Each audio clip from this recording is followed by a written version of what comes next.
सतगुरु रामपाल जी परमेश्वर जी की जय हो। परमपिता परमात्मा सारी सृष्टि के रचनहार, कुल मालिक, असंख्य ब्रह्मांडों के स्वामी, जगत गुरु, तीनों लोकों में प्रवेश करके सबका भरण पोषण करने वाले राजाधीराज, आत्माधार, नाथों के नाथ, देवों के देव महादेव, सर्वेश्वर महेश्वर, मृत्युंजय, अजरो अमर, आदि अनादि सनातनी प्रभु, जगत पिता जगदीश्वर, श्री श्री 1008 की उपाधि के वास्तविक अधिकारी, अकाल मूरत शब्द स्वरूपी राम वासुदेव, सर्वगतम ब्रह्म, परम पूज्य, प्रथम पूज्य, परम संत, परम पुरुष, परम धनी, परम दयालु, सत्य कबीर, हक्का कबीर, अल्लाहु कबीर, अल्लाहु अकबर, बाखबर, अल्लाह ताला, जगत के तारणहार, जगत के मुक्तिदाता, जगत के जगन्नाथ, हारे के सहारे, हिंदुओं के राम, मुसलमानों के अल्लाह, सिखों के वाहिगुरु, ईसाइयों के मसीह, दया के सागर दया निधि, करुणा के सागर करुणा निधि, स्वयंभू परिभू, संकट मोचन, कष्ट हरण, मंगल करण, दुख भंजन, अविगत कबीर, निर्विकार निर्विषम परमात्मा, अलय अलेख सतगुरु, आदि अनादि सतगुरु, असली मर्यादा पुरुषोत्तम, असली राम, असली कृष्ण, असली घनश्याम, असली मुरारी, राजाओं के राजा, महाराजाओं के महाराजा, शहंशाहों के शहंशाह, सम्राटों के सम्राट, भगवानों के भगवान, अल्लाहों के अल्लाह, प्रभुओं के प्रभु, मसीहाओं के मसीह, सच्चे वाहिगुरु, बाबाओं के बाबा, पीरों के पीर, सेठों के सेठ, जगत सेठ, सावड़सा सेठ, सर्वगुण संपन्न, अनंत कोटि कलाओं के स्वामी, अनंत कोटि ब्रह्मांडों के नायक, योगियों में महायोगी, ध्यानियों में महाध्यानी, सिद्धों में परम सिद्ध, ज्ञानियों में तत्व ज्ञानी, ब्रह्म ज्ञानी, महाज्ञानी, परम ज्ञानी, सर्वश्रेष्ठ ज्ञानी, विज्ञानी,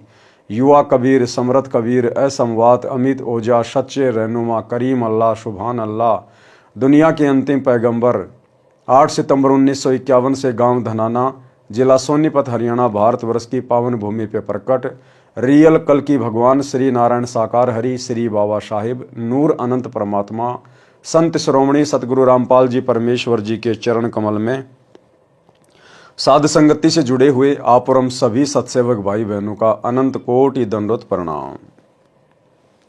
सत्साई भाई और बहनों, दया पूज्य गुरुदेव भगवान की, सतगुरु रामपाल जी परमेश्वर जी की, सारी सृष्टि के पालन पोषण कर्ता की, आप और हम सभी सत्सेवक भाई बहन पूज्य गुरुदेव जी के विशेष आशीर्वाद से अपनी आत्मा के कल्याण हेतु भक्ति मार्ग पर निरंतर मोक्ष प्राप्ति के लिए दृढ़ता के साथ आगे बढ़ रहे हैं। भाई और बहनों, पूज्य गुरुदेव जी के कर कमल से लिखित पवित्र पुस्तक मुक्ति बोध के ऊपर वीडियो बनाने की श्रृंखला जारी है। इस श्रृंखला में आज हमारा ये 29वें नंबर का वीडियो है। प्रत्येक वीडियो में गुरुदेव भगवान के आशीर्वाद से हमें कुछ न कुछ अध्यात्म से संबंधित अवश्य जानने और सीखने को मिलता है। आज की वीडियो में पूज्य गुरुदेव जी के आशीर्वाद से हम तैमूर लंग के जीवन पर प्रकाश डालेंगे। यानी गुरुदेव भगवान ने तैमूर लंग के विषय में जो कथा लिखी है, आज हम उसको समझने का प्रयास करेंगे। और परमेश्वर ने 3 लोक के भगवान श्री विष्णु जी से और स्वयं की तुलना करके हमें बताया है, समझाया है कि कबीर परमेश्वर जी ने तैमूर लंग की 1 रोटी खाकर 7 पीढ़ी का अखंड राज्य दे दिया, जबकि श्री कृष्ण जी ने सुदामा की 3 मुट्ठी चावल खाकर केवल उसका महल ही बनवाया था। और आज हमें इस तत्व ज्ञान की प्राप्ति के बाद ये भी पता चल गया कि सुदामा का वो महल भी श्री कृष्ण जी के रूप में कबीर परमेश्वर सतगुरु रामपाल जी भगवान ने ही विश्वकर्मा जी से बनवाया था। तो भाई और बहनों, करे करावे साइयां, मन में लहर उठा, दादू सरदर जीव के आप बगल हो जा। इस कबीर परमेश्वर सतगुरु रामपाल जी भगवान के अलावा इस सृष्टि में दूसरा कोई भी कर्ता धर्ता नहीं है। इन देवी देवताओं के रूप में या ब्रह्मा विष्णु महेश के रूप में यदि साधकों को थोड़ा बहुत कोई लाभ देता है तो वो भी कबीर परमात्मा ही देता है। जब ये देवी देवता ब्रह्मा विष्णु महेश भी विशेष संकट में होते हैं और जब आत्मा से अपनी रक्षा की पुकार करते हैं, तो भाई और बहनों, इनके भक्ति आधार से, इनके पुण्य के आधार से ये कबीर परमात्मा सतगुरु रामपाल जी भगवान इनकी भी मदद करने के लिए प्रकट होता है। जैसे रावण का वध करते समय श्री रामचंद्र जी ने दुखी होकर रावण के वध के लिए परमात्मा से प्रार्थना की। 6 महीने हो गए थे श्री रामचंद्र जी को। विभीषण ने जब ये बता दिया था कि इसकी नाभि में अमृत कुंड है, जब तक वहां तीर नहीं लगाओगे तब तक ये मरेगा नहीं। परंतु 6 महीने हो गए थे श्री रामचंद्र जी को निशाना लगाते हुए, रावण की नाभि में निशाना भी नहीं लगा पा रहा था। अंत में थक हार कर रो रो कर परमात्मा से प्रार्थना की। तब इस कबीर परमेश्वर सतगुरु रामपाल जी भगवान ने श्री रामचंद्र जी की पुकार पर सूक्ष्म रूप बनाकर और रावण का वध किया। ठीक इसी प्रकार द्वापर में श्री कृष्ण का रूप बनाकर कबीर परमेश्वर सतगुरु रामपाल जी भगवान ने ही कंस का वध किया था। अन्यथा श्री कृष्ण जी तो बालक थे, कंस के सामने बालक बच्चे, उनकी कोई भी साथ नहीं थी कि वो कंस का वध कर देते। चाणोर जैसे पहलवान को भी, कंस केसी जैसे राक्षस को भी इसी कबीर परमात्मा सतगुरु रामपाल जी भगवान ने ही श्री कृष्ण रूप बनाकर मारा था। तो भाई और बहनों, आज हम उसी कबीर परमेश्वर सतगुरु रामपाल जी भगवान की महिमा सुनने जा रहे हैं। पवित्र पुस्तक मुक्ति बोध पेज नंबर 492। तैमूर लंग को 7 पीढ़ी का राज्य कबीर जी ने दिया। कबीर परमात्मा ने 1 रोटी के बदले 7 पीढ़ी का राज तैमूर लंग को दिया। पारक के अंक की वाणी नंबर 1170 से 1180। गरीब दिल्ली अकबराबाद फिरी लाहौर कूंजात, रोटी रोटी करत है किने न बूझी बात। गरीब तिबर लंग तालिब मिले एक रोटी की चाह, जिंदा रूप कबीर धरी तिबर लंग सुनिरा। गरीब दिल्ली अकबराबाद फिरी लाहौर कूंजात, रोटी रोटी करत है किने न बूझी बात। गरीब तिबर लंग तालिब मिले एक रोटी की चाह, जिंदा रूप कबीर धरी तिबर लंग सुनी राह। गरीब रोटी पोई प्रीत से जल का ठूठा हाथ, जिंदे की पूजा करी मात पुत्र दो साथ। गरीब सांकल काडी चीड़ की सन्मुख लाई लात, लात घमू के लाए कर जिंदा भया अजाती। गरीब रोटी मोटी हो गई साग पतर विस्तार, 87 छिक गए पंडो जग जो नार। गरीब दुर्वासा पूठे पर कौरव दीन सराप, पंडो पद ल्यो लीन है कौरव तीनों ताप। गरीब 18 खूणी खपी गई दुर्योधन बलवंत, पंडो संग समीप है आदि अंत के संत।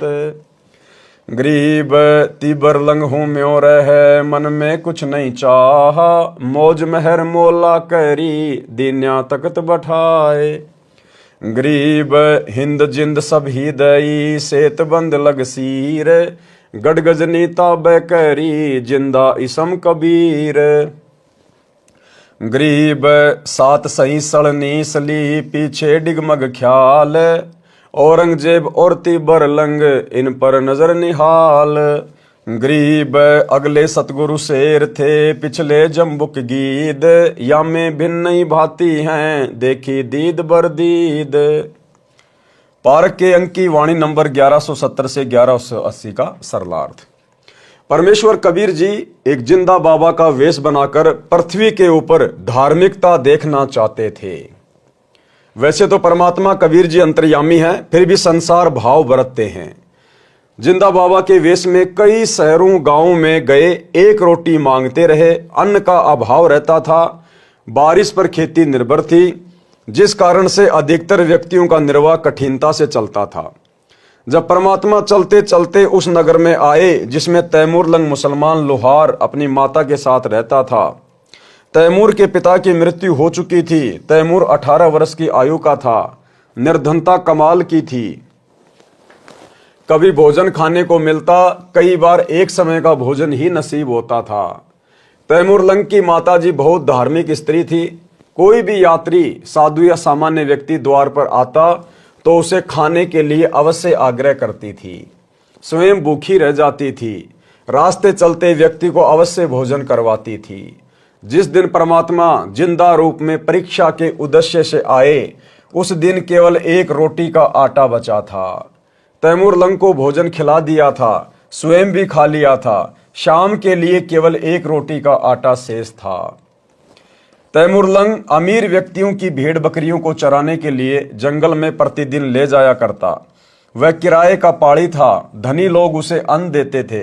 निर्धनता के कारण तैमूर लंग एक लोहार के ऐरण पर शाम को बकरी भेड़ गांव लाने के बाद घण की चोट लगाने की दिहाड़ी करता था, यानी मजदूरी करता था। उससे भी अन्न मिलता था। जिस दिन परमात्मा तैमूर लंग को जंगल में मिले उस दिन भी तैमूर लंग प्रतिदिन की तरह भेड़ बकरियां चराने जंगल में गांव के साथ ही गया हुआ था। जब परमात्मा तैमूर लंग को मिले तथा रोटी मांगी तो तैमूर लंग खाना खा चुका था। तैमूर लंग ने कहा कि महाराज आप बैठो, मेरी भेड़ बकरियों का ध्यान रखना कि कहीं कोई गुम ना हो जाए। मैं निर्धन हूं, भाड़े पर बकरियां तथा भेड़ों को चराता हूं। मैं घर से रोटी लाता हूं, यहां पास में ही हमारा घर है। परमात्मा ने कहा ठीक है, संभाल रखूंगा। तैमूर लंग घर गया, माता को बताया कि एक बाबा कई दिन से भूखा है, रोटी मांग रहा है। माता ने तुरंत आटा तैयार किया, एक रोटी बनाई, क्योंकि आटा ही एक रोटी का बचा था। एक रोटी कपड़े में लपेटकर जल का लोटा साथ लेकर बाबा जी के पास दोनों माँ बेटे आए। रोटी देकर जल का लोटा साथ रख लिया। माता तथा बेटे ने बाबा जी की स्तुति की तथा माता ने कहा महाराज हम बहुत निर्धन हैं, दया करो, कुछ रोटी का साधन बन जाए। बाबा ने रोटी खाई, तब तक माई ने आंखों में आंसू भरकर कई बार निवेदन किया कि मेहर करियो दाता। और तैमूर लंग की मां वो एक रोटी खाते खाते परमात्मा से कई बार अरदास कर चुकी थी कि हम बहुत गरीब हैं, बहुत निर्धन हैं। और परमात्मा ने फिर तैमूर लंग को 7 पीढ़ी का राज्य दे दिया, उसकी कमर में 7 साकड़ मार के। तो भाइयों और बहनों, ये दाता है, हम इससे ना मांगेंगे तो भी ये हमें देगा, लेकिन कब? जब ये हमें अपना मान लेगा, जब हम पतिव्रता पद पे आ जाएंगे। तो तैमूर लंग की मां ने रोते रोते अरदास की और परमात्मा ने तैमूर लंग की कमर में भेड़ बकरियों की जो साकड़ थी उससे चोटें मारी 7 उसकी कमर। माई ने सोचा कि बाबा बड़ा पागल है, ये तो कोई पागल बाबा लगता है, हमारे घर में खाने को दाने नहीं और कह रहा तेरे को 7 पीढ़ी का राज दे दिया। तो तैमूर लंग की मां में केवल इतना ही दोष आया था, केवल इतना ही सोचा था, अविश्वास किया परमात्मा के वचन पर। इतने में परमात्मा अंतर ध्यान हो गए। तो आप और हम भगत भाई बहनों ने अपने परमात्मा के किसी भी वचन पर, भले हमारे समझ में आए ना आए, हमारे गले उतरे ना उतरे, लेकिन हमने दोष नहीं देखना। हमने केवल यही सोचना है कि हे परमात्मा, मैं 2 कौड़ी का जीव, मेरी छोटी बुद्धि है, आपकी बातें मेरी बुद्धि में समा नहीं रही, अन्यथा आप जो कह रहे हैं वो परम सत्य है। माता तथा बेटे ने बाबा की स्तुति की तथा माता ने कहा महाराज हम बहुत निर्धन हैं, दया करो, कुछ रोटी का साधन बन जाए। बाबा ने रोटी खाई, तब तक माई ने आंखों में आंसू भरकर कई बार निवेदन किया कि मेहर करियो दाता। बाबा जिंदा ने रोटी खाकर जल पिया। बकरी बांधने की साकड़ यानी बेल लेकर उसको तैमूर लंग की कमर में 7 बार मारा। चीड़ की सन की बेल थी, चीड़ को कामण भी कहते हैं। कामण की छाल का रस्सा बहुत मजबूत होता है। फिर लात मारी तथा मुक्के मारे। माता को लगा कि मैंने बाबा को बार बार बोल दिया, जिससे चिढ़कर लड़का पीट दिया। लेकिन जब परमात्मा अंतर ध्यान हो गए, उसके बाद में तैमूर लंग ने बताया अपनी माता को कि माता जी आपने बाबा के ऊपर अविश्वास नहीं करना चाहिए था। माता जी जब बाबा मुझे मार रहा था मुझे तो पता ही नहीं चल रहा था, मुझे तो कोई चोट ही नहीं लगी, मुझे तो महसूस ही नहीं हुआ जब बाबा मुझे साकड़ से मार रहा था। माई ने पूछा कि बाबा जी बच्चे ने क्या गलती कर दी, माफ करो, बच्चा है। परमात्मा बोले कि माई इस एक रोटी का फल तेरे पुत्र को 7 पीढ़ी का राज्य का वरदान दिया है। भाई और बहनों, देखो हमारे कॉमन सेंस ने काम करना चाहिए। आप और हम अब बालक नहीं हैं, बच्चे नहीं हैं, हम समर्थ के बच्चे हैं सतगुरु रामपाल जी भगवान के। सतगुरु ने तैमूर लंग की एक रोटी खाई थी, केवल एक रोटी, और एक रोटी के बदले 7 पीढ़ी का राज दे दिया। 7 पीढ़ी का, तैमूर लंग से औरंगजेब तक दिल्ली का राज, 7 पीढ़ी का राज एक रोटी के बदले। आज आप और हम भगत भाई बहन तो परमात्मा को पूरा भंडारा करवा रहे हैं, पूरा भंडारा। तैमूर लंग को और उसकी माता को नहीं पता था कि गीता जी अध्याय 3 श्लोक नंबर 13 में क्या लिखा हुआ है, किसको भोग लगाया जाता है। उन्होंने तो स्वाभाविक ही एक साधु समझ के उनको रोटी खिलाई थी। आप और हम तो अपने गुरु को परमेश्वर, पूर्ण ब्रह्म, परमात्मा समझकर और गीता अध्याय 3 श्लोक नंबर 13 के अनुसार भोग लगा रहे हैं, प्रतिदिन विधि विधान अनुसार। तैमूर लंग की मां ने परमात्मा को भोग लगाते समय कोई भोग की आरती नहीं की थी। आज आप और हम भाई बहन भोग की आरती के साथ विधि विधान से भोग लगा रहे हैं। और तैमूर लंग की माता परमात्मा की शरण में नहीं थे। आप और हम तो शरण में हैं, शत भक्ति मंत्रों का जाप कर रहे हैं। जिस दिन धन देने की बात आएगी, उस दिन परमात्मा आप और हमें क्या नहीं दे देगा। देवताओं का राजा इंद्र भी आंख फाड़ता रह जाएगा। लेकिन भाई और बहनों, यह कलयुग की बिचली पीढ़ी का समय है। परमेश्वर हमें जानबूझकर नहीं दे रहा, जानबूझकर, क्योंकि परमेश्वर हमें इस नकली लोक का नकली धन नहीं देना चाहता।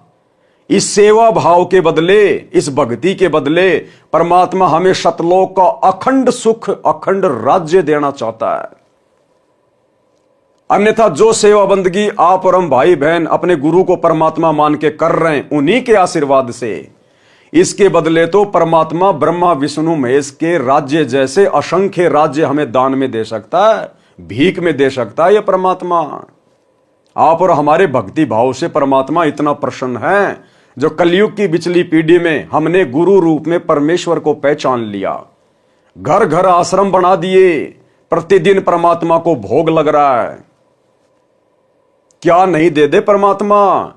तो जो भाई बहन थोड़ी बहुत निर्धनता की हालत में है, गरीबी की हालत में है, अपने मन में कभी दोष भी मत लेके आना सम्मन की तरह। काश मेरे पास में धन होता, काश मैं भी अमीर होता, बढ़िया परमात्मा का बेड लाता, बढ़िया परमात्मा को भोग लगाता। इस प्रकार की कोई कामना भी मत करना अपने मन में। जैसा है वैसा करते रहो, बस अपने भाव शुद्ध रखो। साधु भूखा भाव का, धन का भूखा नहीं। और फिर आने वाले समय में जब वो ठीक का समय आएगा, परमात्मा उचित समझेगा, हमें परमात्मा यहां के भी सर्व सुख देगा, सर्व सुख, और अंत में मोक्ष भी देगा। तो भाई और बहनों, हमने अपने परमात्मा से वैसे तो डिमांड करनी नहीं चाहिए। जैसे गुरुदेव कहते हैं ना कि अगर भगवान से मांगना है तो इतना मांगो कि साईं इतना दीजिए जामे कुटुंब समाए, हम भी भूखे ना रहे साधु ना भूखा जाए। हमने तो इस कलयुग की बिचली पीढ़ी में इतना भी नहीं मांगना। अरे यदि हम सत भक्ति कर रहे हैं, गुरु को परमात्मा मान रहे हैं, तो उसका विधान है बिना मांगे देगा। यदि हम तीनों समय की आरती विधि विधान से कर रहे हैं, गुरु को इष्ट मान के कर रहे हैं, हाथ में भक्ति बोध लेकर उनके सामने खड़े होके कर रहे हैं, तो भक्ति बोध में हम अपने परमात्मा से रोजाना मांगते ही तो हैं। गरीब उत्तम कुल करतार दो, द्वादश भूषण संग, रूप दरवे दो, दया करो ज्ञान भजन सत्संग, शील संतोष विवेक दो, दया अक्षमा इकतार, भाव भक्ति वैराग्य दो, नाम निरालम सार, योग युक्ति स्वास्थ्य जगदीश दो, सूक्ष्म ध्यान दयाल। तो सुबह के नित्य नियम से लेकर दोपहर की आरती और संध्या आरती, हम इसमें परमात्मा की महिमा भी करते हैं। हम परमात्मा से आवश्यक वस्तुएं मांगते भी हैं, भक्ति भाव भी मांग रहे हैं। तो यदि हम विधि विधान से भक्ति करेंगे, तो हमारा गुरुदेव भगवान, हमारा परमात्मा गूंगा बहरा नहीं है, ये अंतर्यामी परमात्मा है। ये फिर अपने विधि विधान अनुसार बिन मांगे देगा, बिन मांगे। यदि हमने आम का पेड़ लगा दिया और यदि उसकी देखभाल कर रहे हैं, तो समय आने पर आम का पेड़ आम ही देगा, और इतने देगा हम भी खाएंगे, पड़ोसी भी खाएगा, रिश्तेदार भी ले जाएंगे, फिर भी लद पद रहेंगे। तो इस कलयुग की बिचली पीढ़ी में तो भक्तों ने अपने गुरुदेव भगवान से मांगना भी नहीं है। अगर मांगना भी है तो परमात्मा ने बताया कि भक्ति दान मोय दीजियो देवन के देवा हो, उसमें सब कुछ आ गया, हमने सब कुछ मांग लिया। हमें गुरुदेव भगवान सत्संग में सुनाते हैं कि एक सास और बहू का अक्सर झगड़ा रहता था। अब उस सास ने उस लड़की के पिता को बुला लिया। तो लड़की का पिता आया और बोला, जी क्या बात है, किस बात का झगड़ा है? तो लड़की की सास कहने लगी कि आपकी बेटी किसी चीज को छोड़ती नहीं है, किसी चीज को नहीं छोड़ती है। घी ये खा जाती है, दही ये खा जाती है, मलाई ये खा जाती है, ये किसी चीज को छोड़ती नहीं घर में। तो लड़की के पिता ने कहा कि बेटी तू एक काम किया कर, छिक के दूध पी लिया कर, जितना दूध पिया जाए तो उतना दूध पी लिया कर। बेटा दूध में दही भी आ गया, मलाई भी आ गई, घी भी आ गया। तो इसी प्रकार भाई और बहनों, हम यदि मर्यादा में रह के भक्ति करेंगे, गुरुदेव को प्रसन्न करेंगे, तो भाई और बहनों हमें अलग से मांगने की कुछ आवश्यकता ही नहीं पड़ेगी। अगर हम परमात्मा से केवल भक्ति मांगेंगे कि भक्ति दान मोय दीजियो देवन के देवा हो, ये अंतर्यामी हमें हर आवश्यक जायज वस्तु देगा जिस समय हमें उसकी आवश्यकता पड़ेगी, और नाजायज ये बिल्कुल नहीं देगा।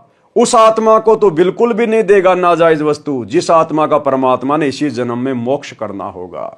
इसलिए हमने अपने गुरुदेव भगवान की रजा में राजी रहते हुए, जैसा भी परमात्मा ने हमें घर परिवार दिया है, संपत्ति दी है, हमने उसी में प्रसन्न रहकर गुरु जी का प्रसाद मानकर खुशी खुशी अपनी भक्ति पे लगे रहना है। जब देने का समय आएगा परमात्मा इतना दे देगा, आप और हमने हाथ जोड़ने पड़ जाएंगे कि परमात्मा इससे ज्यादा नहीं। तो हमने अपने गुरु पर विश्वास रखना चाहिए। परमात्मा बोले कि माई, इस एक रोटी का फल तेरे पुत्र को 7 पीढ़ी का राज्य का वरदान दिया है। जो 7 बार बेल यानी सांकड़ मारी है, जो लात तथा मुक्के मारे हैं, ये इसका राज्य टुकड़ों में बढ़ जाएगा। माई को लगा कि बाबा पागल है, अब गुरुजी के प्रति दोष आ गया, परमात्मा के प्रति, साधु की बात के प्रति दोष आ गया। माई को लगा कि बाबा पागल है, रोटी शाम की भी नहीं है और कह रहा है तेरा बेटा राज करेगा। माई विचार ही कर रही थी कि बाबा जिंदा अंतर ध्यान हो गया। तो आज गुरुदेव भगवान हमें जो जो बातें बता रहे हैं, हमने प्रत्येक बात को पत्थर की लकीर समझ लेना चाहिए। साध वचन पलटे नहीं, चाहे पलट जाए ब्रह्मांड। कि बच्चों अगर मर्यादा में रहकर अंतिम श्वास तक भक्ति करते रहे तो इसी जन्म में तुम्हारा मोक्ष पक्का है। तो यह सतगुरु का वचन है। यदि हम सतगुरु की मर्यादा के अनुसार भक्ति करते रहे तो सतगुरु का वचन निष्फल नहीं हो सकता। हमारा अगला कदम सतलोक में ही होगा। कुछ दिन के पश्चात गांव की एक जवान लड़की को राजा के सिपाही उठाने की कोशिश कर रहे थे। वे राजा के लिए विलास करने के लिए ले जाना चाहते थे। तैमूर लंग दौड़ा दौड़ा गया, सिपाहियों को लाठी से पीटने लगा, कहने लगा कि हमारी बहन हमारी इज्जत है, दुष्ट लोगों चले जाओ। परंतु वे 4-5 थे, घोड़े 7 थे। उन्होंने तैमूर लंग को बहुत पीटा, मरा हुआ समझकर छोड़ दिया और लड़की को उठा ले गए। तैमूर लंग होश में आया। गांव में चर्चा चली कि तैमूर लंग ने बहादुरी का काम गांव की इज्जत के लिए किया। अपनी जान के साथ खेलकर गांव की इज्जत बचानी चाहिए। गांव के प्रत्येक व्यक्ति की हमदर्दी का पात्र बन गया। ये भी कोई परमात्मा की रजा थी उसके ऊपर।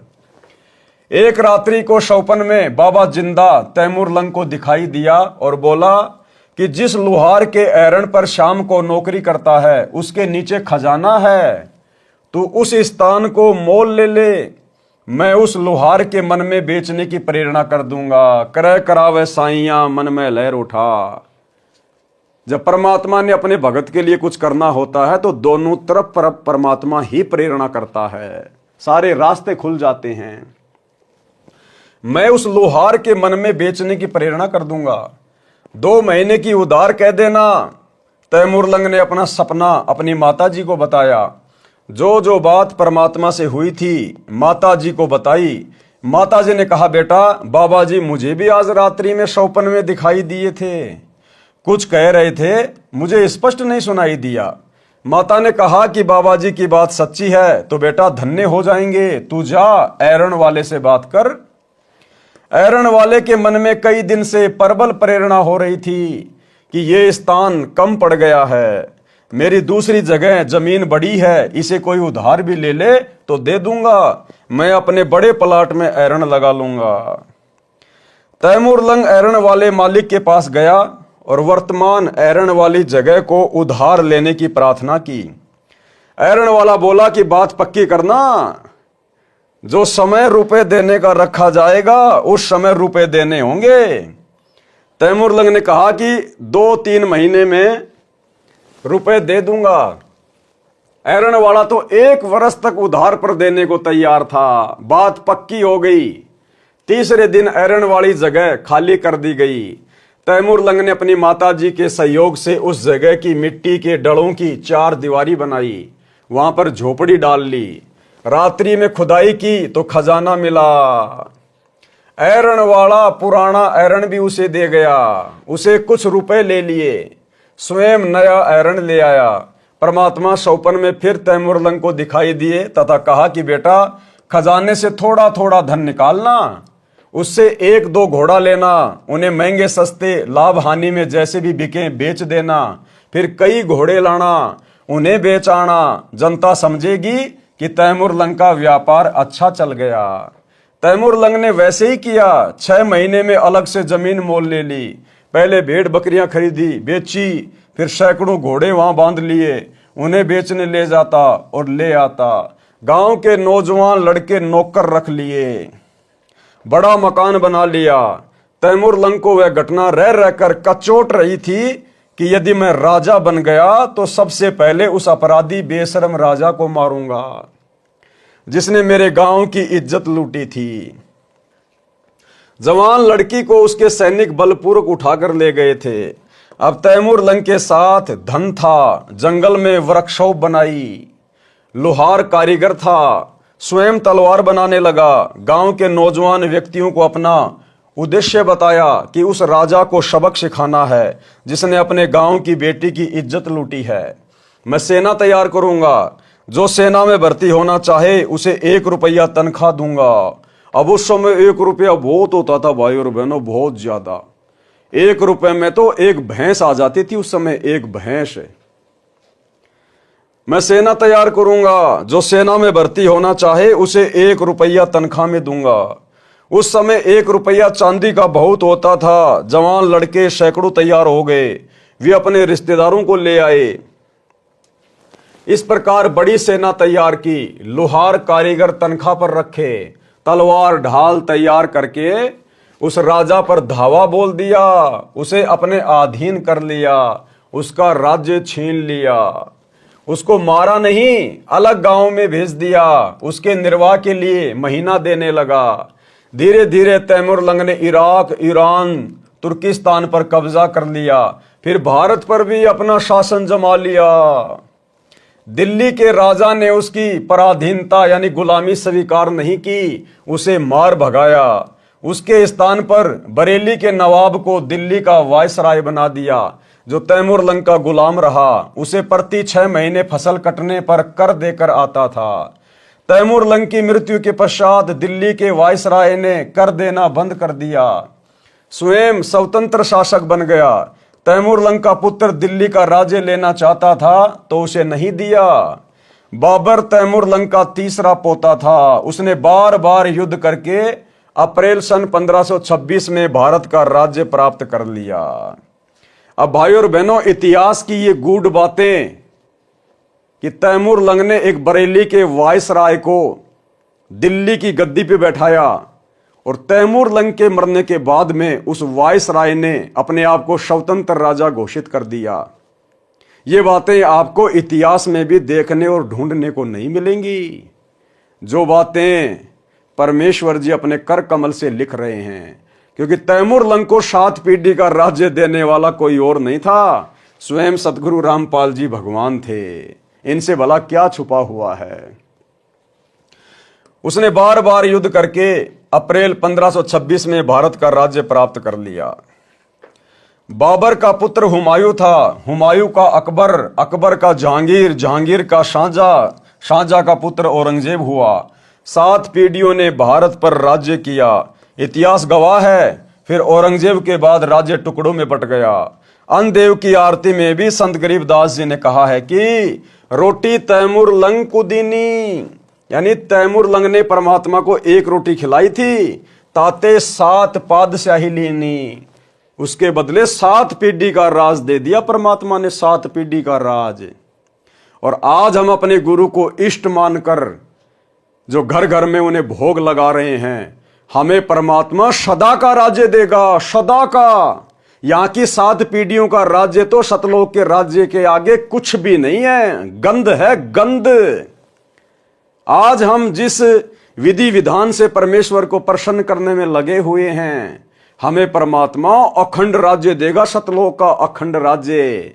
इसलिए हम केवल यहां का राज्य मांगकर अपने कर्म ना फोड़ें, परमात्मा को नाराज ना करें, दुखी ना करें। भाई और बहनों, हम पहले कहानी सुना करते थे। एक लड़का अपनी मां के साथ में दुकान पे गया, तो लड़के ने टॉफी के डिब्बे को हाथ लगाया, मिठाई के डिब्बे को हाथ लगाया। तो माता ने कहा कि बेटा क्या लेगा? उसने कहा कि मिठाई लूंगा, मिठाई। तो दुकानदार बोला बेटा ले ले, इसमें हाथ दे के ले ले, इसमें निकाल ले।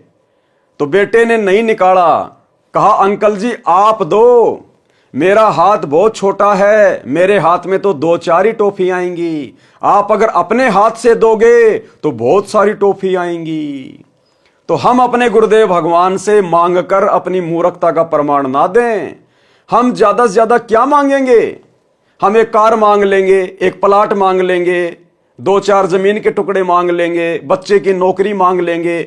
इससे ज्यादा हमारी बुद्धि काम ही नहीं करती। और परमेश्वर जब देगा तो छप्पर फाड़ के देगा, हमारी कल्पना से बाहर देगा। और हमने तो यहां का कुछ चाहिए नहीं भाइयों, यहां का तो परमात्मा हमें देना भी नहीं चाहता। परमात्मा कहते हैं इंद्रदा राज कागदा भिष्टा ना भोगा इंद्राणी नू। फिर इस धरती का भला हम क्या मांगे परमात्मा से? हमें जिस चीज की आवश्यकता थी युगों युगों से, जो चीज सदा हमारे साथ में रहेगी, वो भक्ति हमें गुरुदेव ने दे दी।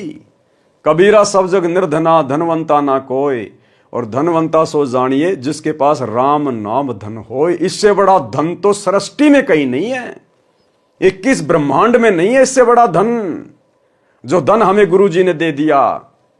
परमात्मा कहते हैं गुरु समान दाता नहीं, याचक शिष्य समान, और 3 लोक की संपदा सो गुरु दीनी दान। ये जो सतनाम है, जो प्रथम नाम है, जो भक्ति है, भक्ति में सब कुछ आ जाता है। ये हमें परमात्मा ने दान में दे दी। ये 3 लोक की संपदा से भी बड़ी संपत्ति है। अब इस भक्ति से ज्यादा और हम क्या मांग सकते हैं अपने भगवान से? तो भाई और बहनों, हमने केवल मर्यादा में रह के भक्ति करनी है। बाकी हमें समय पर जिस चीज की आवश्यकता होगी और गुरुदेव भगवान उचित समझेंगे तो हमें उसके भरोसे बिल्कुल भी नहीं रहने देंगे, बिल्कुल भी। तो हमने तो अपनी भक्ति पर ध्यान देना है। रोटी तैमूर लंग को दीनी, ताते 7 पादशाही लेनी। तैमूर लंग को परमात्मा उसी जिंदा वाले वेश में फिर मिले जब वह 80 वर्ष का हो गया था, शिकार करने गया था, राजा था। तब उसको समझाया कि भक्ति कर राजा, नहीं तो नरक में गिरेगा। भूल गया वो दिन जब एक रोटी ही घर पर थी। उस समय तैमूर लंग बाबा के चरणों में गिर गया, दीक्षा ली, राज्य पुत्र को दे दिया, 10 वर्ष और जीवित रहा। वह आत्मा जन्म मरण में है, वो तैमूर लंग भी जन्म मरण में है, जन्म मरण में, 7 पीढ़ी का राज्य लेकर भी। और भाई और बहनों, पता नहीं उस तैमूर लंग को वर्तमान में मौका मिलेगा या नहीं मिलेगा, लेकिन आप और हम अपनी किस्मत को सराहें कि आप और हमें परमात्मा ने वर्तमान में मौका दे दिया पूर्ण मोक्ष प्राप्ति का, अखंड सुख प्राप्ति का, जो मौका ब्रह्मा विष्णु महेश को भी प्राप्त नहीं है। तो आप और हम कितनी सौभाग्यशाली आत्मा हैं। हमें परमात्मा क्या नहीं दे दे, लेकिन परमेश्वर हमें जानबूझकर नहीं दे रहा, जानबूझकर।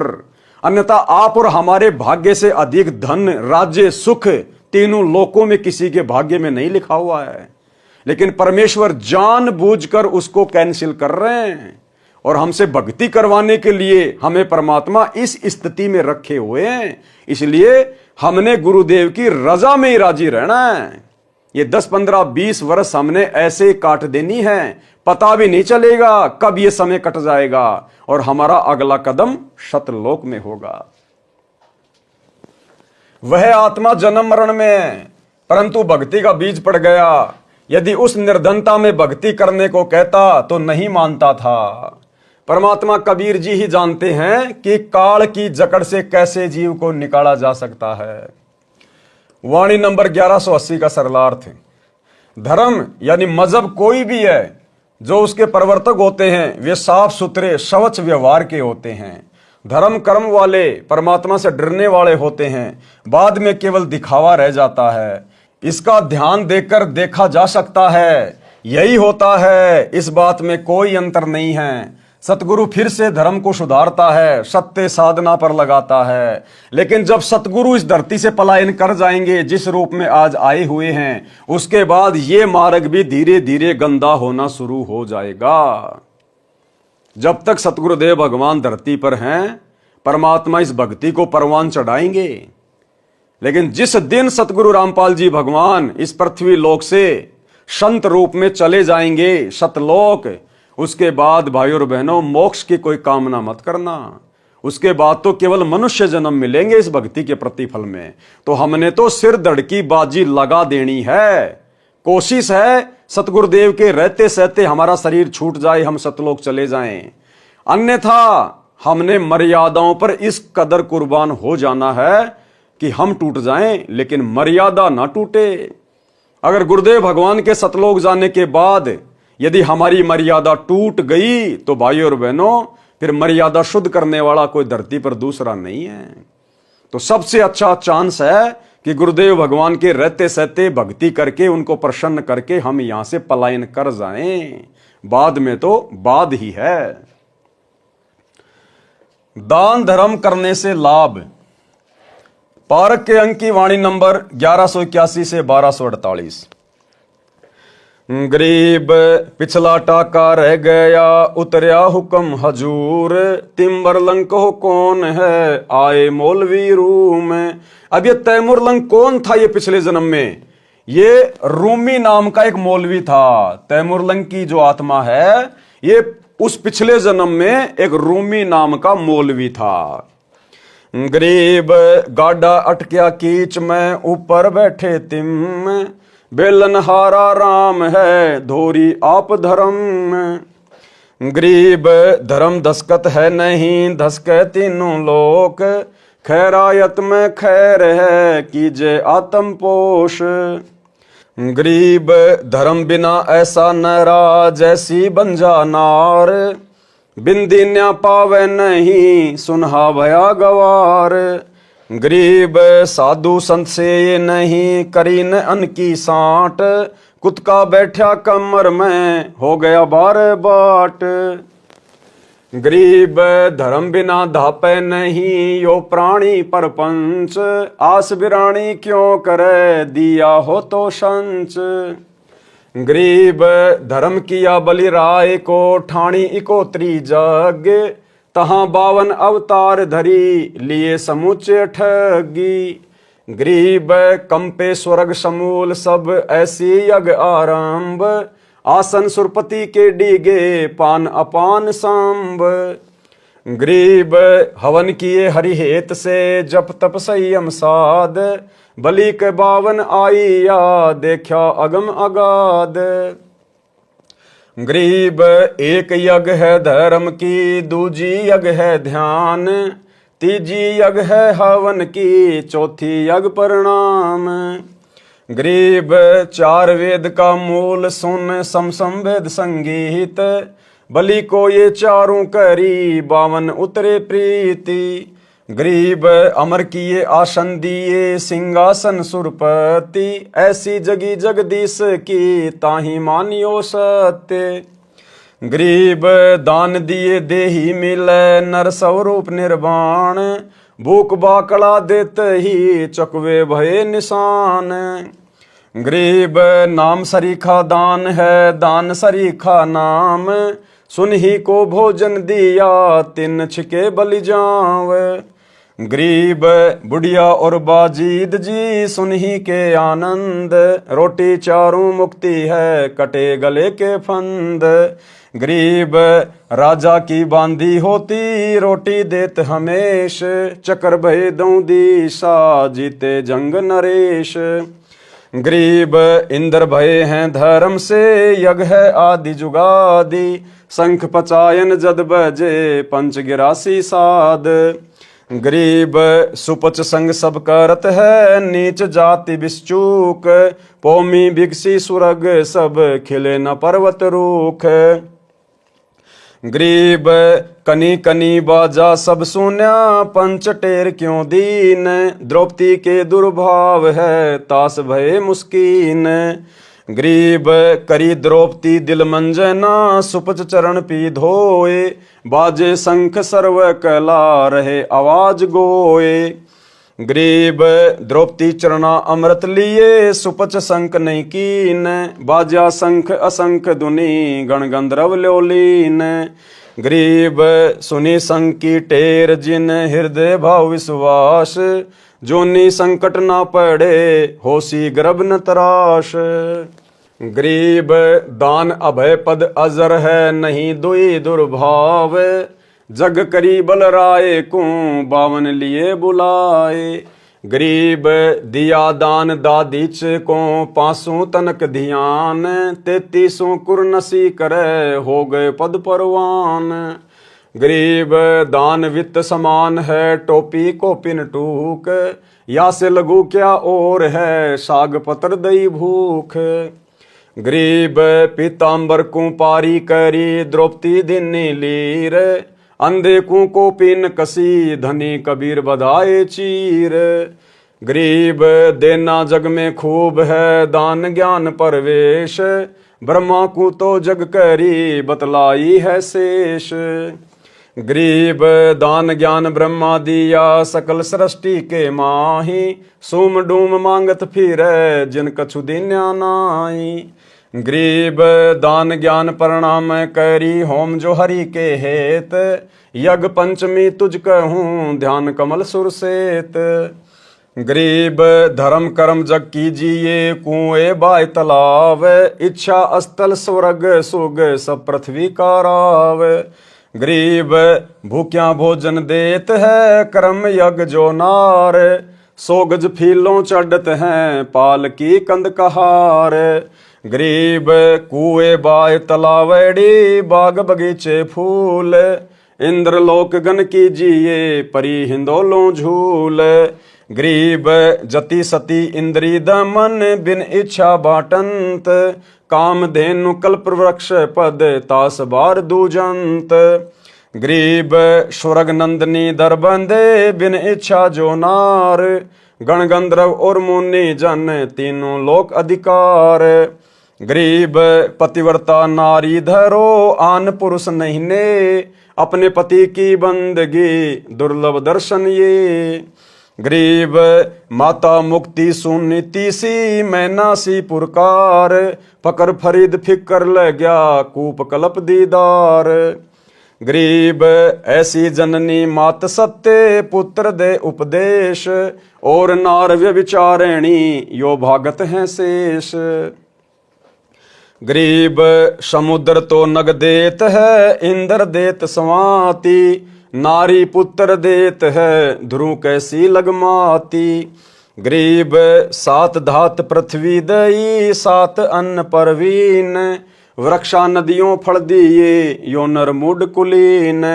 गरीब जिन पुत्र नहीं जग करी, पिंड प्रदान पुराण, नाहक जग में अवतरे, जिनसे निका स्वान।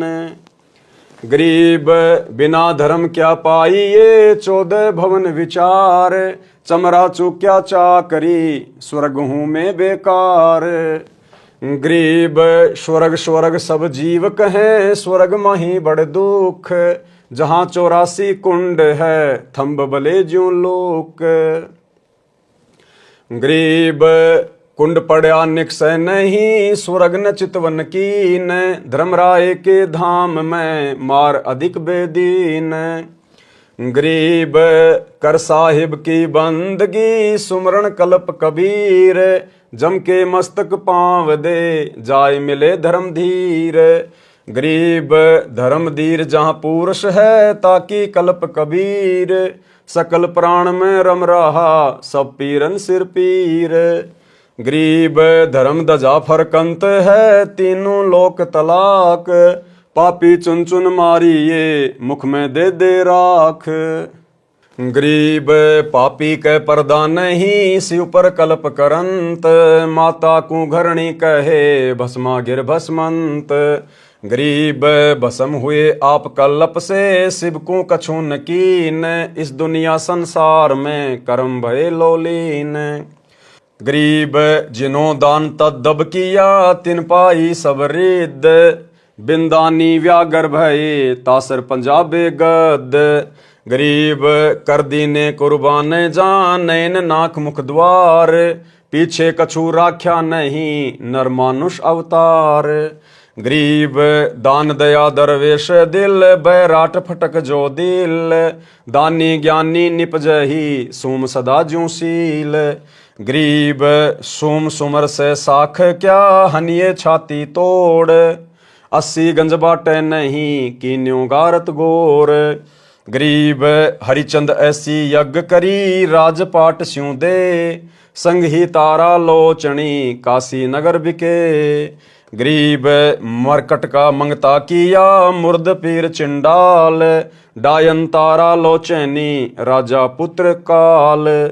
गरीब उस डायन को तोरी है, हरिचंद्र हाथ खड़ग, स्वर्ग मृत्यु पाताल में ऐसी और न जग।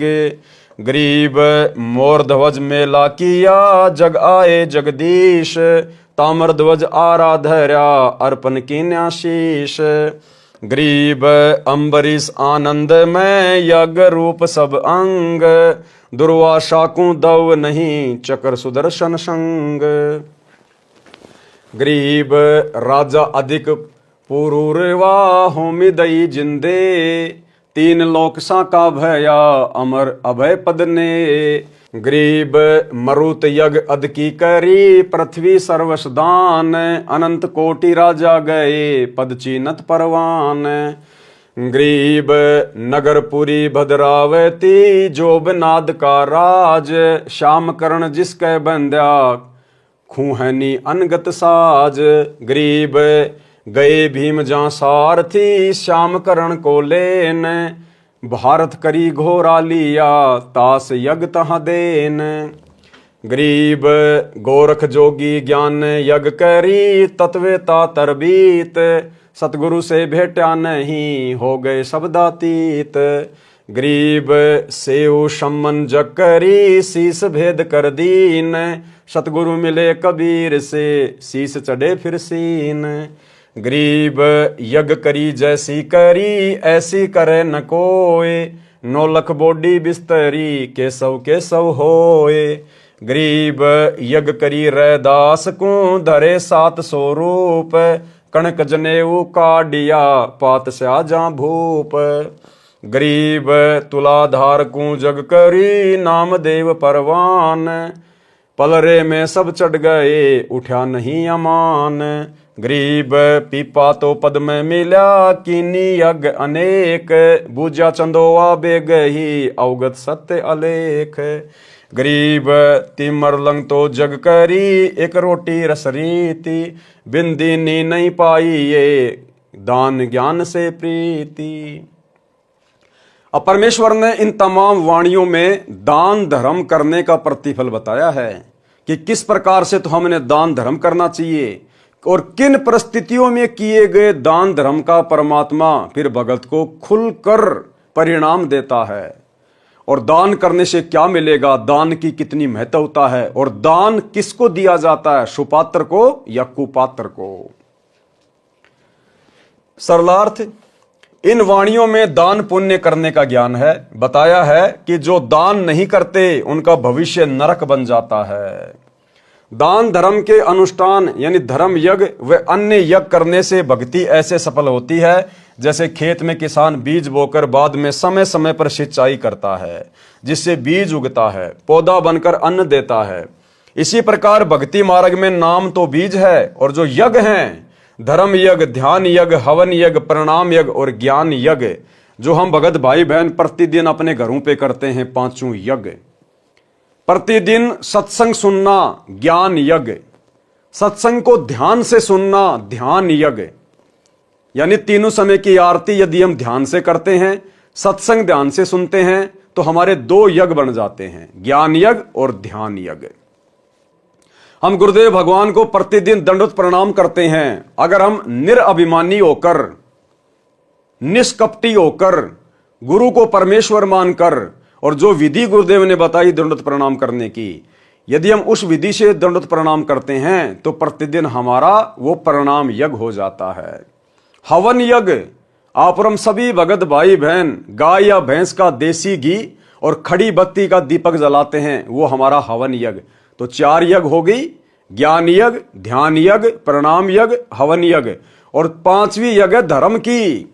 हम सभी भगत भाई बहन आज अपने गुरुदेव भगवान की गैर हाजिरी में प्रतिदिन अपने गुरुदेव भगवान को घर पर भोग लगा रहे हैं। ये हमारा सबसे बड़ा धर्म यज्ञ है। इसके उपरांत यदि साथ संगति में कोई सेवा चलती है, सभी भाई बहन मिलकर अपने सामर्थ्य के अनुसार सहयोग करते हैं, वो भी हमारा धर्म यज्ञ में गिना जाता है। और जब हमारे गुरुदेव भगवान हमारे समक्ष होंगे, उस समय हम सभी भगत भाई बहन अपने सामर्थ्य से बढ़कर उनके चरणों में अपने आत्म कल्याण के लिए दान धर्म करेंगे, फिर वो हमारा धर्म यज्ञ होगा। आपके घर पर कोई भगत भाई बहन आ गए, आपने उनको प्रेम से भोजन भंडारा करवा दिया, वो आपका धर्म यज्ञ हो गया। कहीं साथ संगति है, कहीं समागम है, वहां पर आपने अपना सहयोग कर दिया, आटा, दाल, चावल, चीनी, कुछ भी, वो आपका धर्म यज्ञ हो गया। लेकिन वो जगह सही होनी चाहिए। जैसे आज वर्तमान में हमारे गुरुदेव भगवान हिसार जेल में बैठे हुए हैं, और यदि हम उन आश्रमों में जा जाके और जो दान धर्म का पैसा अपने गुरुजी को देना चाहिए, सुपात्र को देना चाहिए, ज्योति पाठ और दान का पैसा, वो यदि हम गुरु की गैर हाजिरी में किसी थर्ड पर्सन को देते हैं, किसी भगत को देते हैं, तो भाई और बहनों, वो कुपात्र को दिया गया दान माना जाता है, कुपात्र को। इसलिए हम भगत भाई बहनों ने वर्तमान कलयुग की बिचली पीढ़ी में केवल राजा जनक की तरह भावनाओं में बहकर अपनी भक्ति का सत्यानाश नहीं करना। आज यदि हम अपने गुरुदेव के हाथों में दान धर्म नहीं कर पा रहे हैं, तो इस बात का तो गुरुदेव को भी पता है कि जेल में आके थोड़े ना देंगे, और जेल में इनसे ज्योति पाठ का पैसा लेके मैं क्या करूंगा। तो आज तो हमारे सामने ऐसी विशेष परिस्थितियां पैदा हो रखी हैं, तो ऐसी परिस्थितियों में यदि हम दान धर्म नहीं कर पाते हैं तो हमें दोष नहीं लगता। ऐसी परिस्थितियों में हम ज्ञान को आधार बनाकर मर्यादा में रहकर भक्ति करें। अन्यथा साधु भूखा भाव का, धन का भूखा नहीं। परमात्मा हमारे धन का भूखा नहीं है, हमारे ज्योति पाठ के पैसों का भूखा नहीं है। वो मालिक है जिसने 21 ब्रह्मांड इस काल को भीख में दे रखा है, दान में दे रखा है, वो हमारे 10, 15, 20, 50 हजार लाख रुपए का भूखा नहीं है। और जो हम अपने गुरुदेव को देते हैं, वो भी तो हमें गुरुदेव ने दिया है। हमारे संस्कारवश जैसे भी कोई नौकरी है, कोई काम धंधा है, कोई व्यापार है, कोई बिजनेस है, वो भी तो उसी ने दिया हुआ है। उसी की रजा से कमा कमा के हम उनको दे रहे हैं। जो गुरुदेव धर्म में लगाते हैं, हमारे उससे पुण्यों में वृद्धि होती है। तो ये कलयुग की बिचली पीढ़ी है भाई और बहनों। हमने जोश में आकर अपना होश नहीं खोना है। भगत ने दान धर्म करना है, लेकिन करना किसको? सुपात्र को। सुपात्र कौन? केवल सतगुरु रामपाल जी भगवान। तो हमने अपने गुरुदेव का इंतजार करना चाहिए। और जिन जिन लोगों ने इन आश्रमों में जाके कुपात्रों को, इन कोऑर्डिनेटरों को, गुरुजी के परिवार को जो दान धर्म दिया है, आप सबकी आंखों के सामने उन कुपात्रों ने आपके दान धर्म का जमकर दुरुपयोग किया है। क्योंकि भाई और बहनों, परमात्मा की वाणी कभी झूठ नहीं हो सकती कि सुपात्र को दिया गया दान फलेगा, कुपात्र को दिया हुआ नहीं फलेगा। तो संगत ने तो इन आश्रमों में कुपात्रों को दे दिया, और उन कुपात्रों ने फिर आपके पैसों का दुरुपयोग किया। धनाना गांव में करोड़ों रुपये का बैडमिंटन का स्टेडियम बना दिया, गया पैसा पानी में। धनाना आश्रम में 200 एकड़ जमीन में बहुत बड़े हॉस्पिटल का काम शुरू कर दिया, गया करोड़ों रुपया पानी में। हरियाणा के जाट आरक्षण में करोड़ों रुपया दे दिया उन अपने समाज वालों को चंदे के रूप में, गया करोड़ों रुपया पानी में। गैंगस्टर आनंदपाल सिंह की सीबीआई जांच के लिए 5 लाख रुपया राजपूत करनी सेना को दे दिया, गया भक्तों का दान पानी में। हरियाणा के गोहाना जाट महासभा का 5वां फ्लोर गुरुजी का बड़ा लड़का बनवा रहा है 1 करोड़ की लागत से, गया करोड़ों रुपया पानी में। गांव वालों के लिए रोडें बना दी, बसें चला दी, एम्बुलेंस चला दी, आश्रम में दुनिया भर के पाखंड शुरू कर दिए, राजनीति में पैर फंसा लिया, गया भक्तों का दान धर्म पानी में। तो परमात्मा का वचन झूठ नहीं हो सकता, इसलिए अगर आपने दान धर्म भी करना है तो योग्य जगह देखो कि आपके दान धर्म का क्या किया जाएगा, कहीं आपके कर्म तो नहीं फोड़े जाएंगे। अन्यथा आपने अपने गुरुजी के आने का इंतजार करना चाहिए। आप कितने बड़े अरबपति हैं, खरबपति हैं, उस समय अपने गुरुजी को देना दिल खोल के। उनकी गैर हाजिरी में कुपात्रों को देके अपने कर्म मत फोड़ो, ये परीक्षा का समय है। परमात्मा हर पॉइंट पर हमारी परीक्षा लेगा, हर पॉइंट पर, कि मैंने इनको 30 साल से क्या समझाया कि गुरु बिन माला फेरते, गुरु बिन देते दान, गुरु बिन दोनों निष्फल है, चाहे पूछो वेद पुराण। एक भगत जी ने कहा कि वाणी तो ये कह रही है कि गुरु बनाकर दान देना चाहिए, तो हमने तो सतगुरु रामपाल जी को अपना गुरु बना रखा, उसके बाद आश्रमों में दान दे रहे हैं। भैया अच्छी बात है, लेकिन गुरु ने यह कब कहा कि गुरु बनाने के बाद फिर तुम कुपात्रों को आंख बंद करके दान दे दो? आपने तो गुरु बना लिया ना, तो रोड के ऊपर जो भिखारी रहते हैं उनको भी दे दो दान। क्यों नहीं देते उन भिखारियों को आप 4 रुपए, 5 रुपए, 10 रुपए? आपको पता है कि अगर ये मेरे पैसे का दुरुपयोग करेगा तो मुझे सजा भोगनी पड़ेगी। क्यों भाई, आपने तो गुरु बना रखा ना, दे दो भिखारी को दान। ठीक इसी प्रकार गुरु बनाने के बाद भी ये देखा जाता है कि सामने वाला सुपात्र है या कुपात्र है, आंख बंद करके दान नहीं दिया जाता। तो 90% संगत ने गुरुजी की गैर हाजिरी में इस परीक्षा के समय में ज्ञान को आधार ना बनाकर अपने जमकर कर्म फोड़ लिए हैं। इसी प्रकार भक्ति मार्ग में नाम तो बीज है, और जो यज्ञ हैं 5 यज्ञ, धर्म यज्ञ, ध्यान यज्ञ, हवन यज्ञ, प्रणाम यज्ञ और ज्ञान यज्ञ सिंचाई का कार्य करती हैं। यदि दीक्षा लेकर यज्ञ नहीं की तो भक्ति सफल नहीं होती।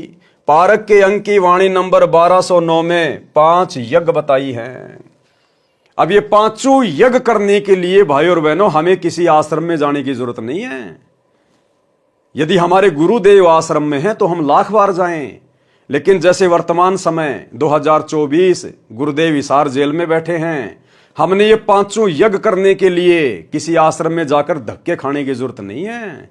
गुरुदेव ने अनेक बार सत्संगों में समझाया कि जिस दिन घर घर में 5 यज्ञ शुरू हो जाएंगी, घर घर में, आश्रम में नहीं, जिस दिन इस ज्ञान को समझकर पुण्यात्माएं घर घर में 5 यज्ञ शुरू कर देंगे, इस धरती पर सतयुग जैसा माहौल हो जाएगा, सतयुग जैसा। गुरुदेव ने घर पर 5 यज्ञ करने का आदेश दिया है। अरे हम नाम दीक्षा लेते हैं, हमें गुरुदेव का फोटो मिलता है, हमारे को घर पर गाय या भैंस के घी का खड़ी बत्ती वाला दीपक जलाने के लिए कहा जाता है, दंडोत करने के लिए कहा जाता है। कहां पे? अपने घर पे। हमें प्रतिदिन 5 यज्ञ करने का आदेश दिया जाता है ना, तो आश्रम में हम कितनी बार जाते हैं? महीने में 1 बार या 2 बार। तो क्या घर पे 5 यज्ञ ना करें? अगर हम घर पे 5 यज्ञ करेंगे तो क्या हमारी यज्ञ सफल नहीं होगी? हमें तो गुरुजी ने रोजाना 5 यज्ञ करने का आदेश दिया ना, तो रोजाना तो हम आश्रम में जाके कर नहीं सकते, रोज तो हम आश्रम में जा नहीं सकते, तो हमने अपने घर पे 5 यज्ञ करने पड़ेंगे ना। तो हम गुरुजी की गैर हाजिरी में क्यों धक्के खाएं, क्यों भटकें, जब 5 यज्ञ हम आसानी से अपने घर पे कर सकते हैं।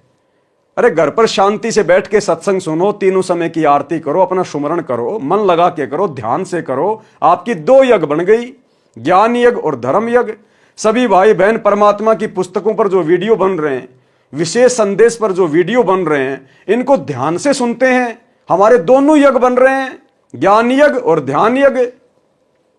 अपने गुरुदेव को हम दंडवत प्रणाम करते हैं, अष्ट अंग से दंडवत प्रणामा, संध्या प्रात करो निष्कामा, हमारा जो है वो प्रणाम यज्ञ बन रहा है। अपने घर पर हम रोजाना 24 घंटे देसी घी की जोत जला रहे हैं, हमारा हवन यज्ञ बन रहा है, और अपने गुरुदेव भगवान को रोजाना भंडारा लगा रहे हैं, भोग लगा रहे हैं, भोग की आरती के साथ। इससे बड़ा धर्म यज्ञ और संसार में क्या होगा? तो जो मूर्ख प्राणी होगा, जो गुरु जी की गैर हाजिरी में पांचों यज्ञ करने के लिए आश्रमों में धक्के खाएगा।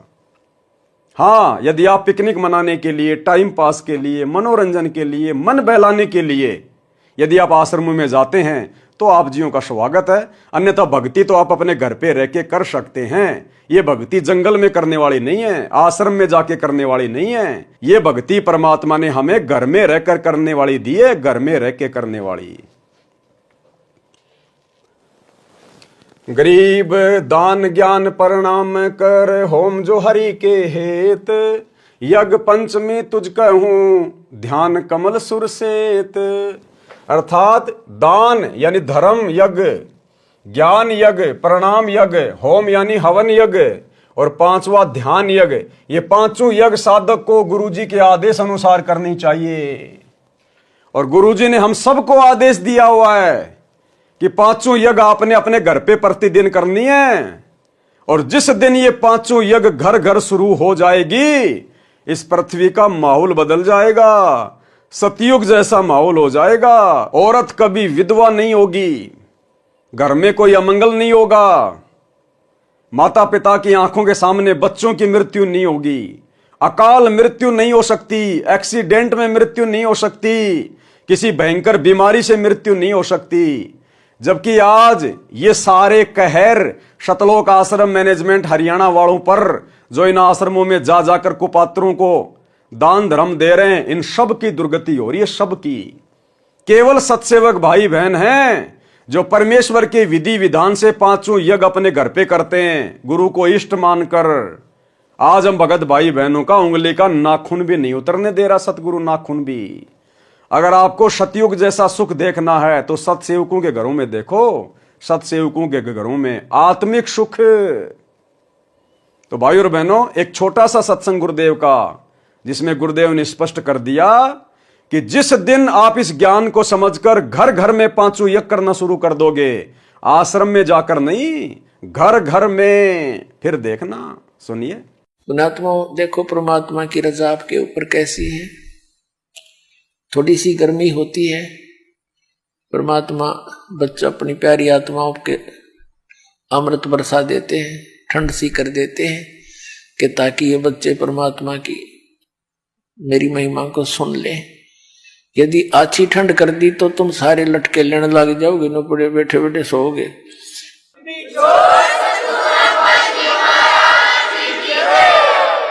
तो जितनी आवश्यकता है उतना ही अपने बच्चों को डोज देंगे। और पुण्यात्माओं, यदि जिसमें पूरा विश्व इस सत भक्ति को स्वीकार करके और अपने अपने घरों में ये पांचों यज्ञ किया करेगा, और पुण्यात्माओं, यदि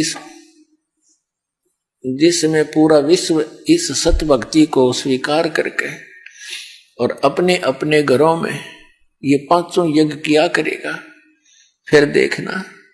सतयुग में ऐसा होता था, इतने पुण्यकर्मी प्राणी होते थे, यदि कोई 10 व्यक्ति बैठकर और चर्चा कर देते थे कि भगवान वर्षा नहीं हुई, आपके बच्चे दुखी हो गए, उसी समय परमात्मा वर्षा कर देते थे। यानी कोई अभाव सतयुग में नहीं होता था। पिता से पहले पुत्र नहीं मरता था, स्त्री विधवा नहीं होती थी। अपने आत्माओं, जब हमारे कर्म सुधर जाएंगे और जो हम कर्म कर रहे हैं सत भक्ति ये पूरा विश्व करेगा, तो सब वही सतयुग जैसा ही एक बार फिर से वातावरण होगा। तो भाई और बहनों, आप लोगों को यकीन हो जाना चाहिए कि साध संगतियों में जो भी बातें बताई जाती हैं परमात्मा के ज्ञान आधार से ही बताई जाती हैं। जैसे पूर्व की वाणियों में तैमूर लंग को परमात्मा मिले, इसका कारण है कि किसी जन्म में यह आत्मा परमात्मा कबीर जी की शरण में आकर साधना किया करती थी। सुख होने पर काल तुरंत परमात्मा को बुलाता है, सुख होने पर काल तुरंत परमात्मा को बुला देता है। जीव भक्ति भी करता है लेकिन गफलत करता है। गुरुजी के परिवार को बहुत ज्यादा सुख हो गए, बहुत ज्यादा सुख हो गए। आज गुरुजी उनको याद भी नहीं आता। नरेंद्र मोदी याद आता है कि कैसे उसकी रैली में भक्तों को बसों में भरकर भेजना है। राजनेता याद आते हैं, अपने जाट समाज के लोग याद आते हैं कि कैसे भक्तों के दान का दुरुपयोग करके और जाटों के धर्मशाला बनवा के भक्तों के कर्म फोड़ने हैं। दुनियादारी याद आती है, राजपूत करणी सेना, गुंडों की सीबीआई जांच, जाट आरक्षण, भाईचारा निभाना, भक्तों के कर्म फोड़ने के लिए ज्योति पाठ का पैसा करोड़ों में चंदे के रूप में देना।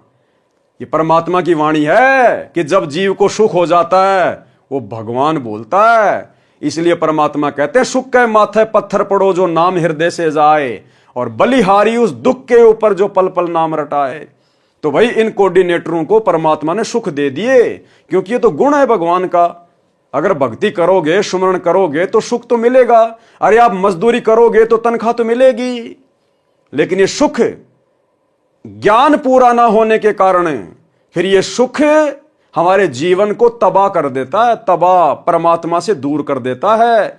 फिर हम मर्यादाओं को लेकर सीरियस नहीं होते। टूट रही है तो टूटने दो, भाड़ में जाओ भक्ति, हम तो ऐसे ही चलेंगे। तो आज देख लो क्या हालत हो रही है 90% संगत की, गुरुजी के परिवार की, इन कोऑर्डिनेटरों की। आज हमें ये बेशक सुखी दिखाई दे रहे हैं, लेकिन इनका भविष्य अंधकार में है, अंधकार में। सुख होने पर काल तुरंत परमात्मा को बुलाता है। तैमूर लंग ने फिर अनेकों पशु पक्षियों के जन्म भोगे। अब देखो भाई और बहनों, जिसकी एक रोटी खाकर परमात्मा ने 7 पीढ़ियों का राज दिया, वो आत्मा परमात्मा से उपदेश लेने के बाद भी पशु पक्षी की योनि में गई, पशु पक्षी की योनि में। तैमूर लंग ने फिर अनेकों पशु पक्षियों के जन्म भोगे।